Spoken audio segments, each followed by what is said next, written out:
অক্ষয় তৃতীয়া দিনটা কিন্তু খুব মাহাত্ম্যপূর্ণ।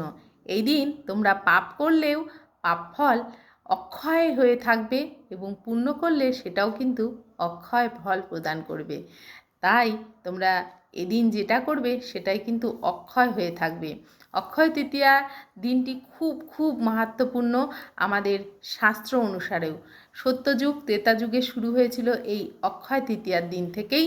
আর জগন্নাথ দেবের রথযাত্রার যে রথ, সেই রথ কিন্তু নির্মাণ কার্য শুরু হয়ে থাকে এই অক্ষয় তৃতীয়ার দিন। অক্ষয় তৃতীয়ায় গঙ্গা স্নানের মাহাত্ম্য খুব রয়েছে। শাস্ত্রপাঠ অধ্যয়ন করো, তারপরে হরিনাম সংকীর্তন করো, মন্দিরে গিয়ে ভগবানের দর্শন করো, কারণ এই দিনকে যা করবে সবটাই কিন্তু অক্ষয় ফল প্রদান করবে। তাই তোমরা সব সময় হরি সঙ্গে বাস করো অক্ষয় তৃতীয়ার দিন।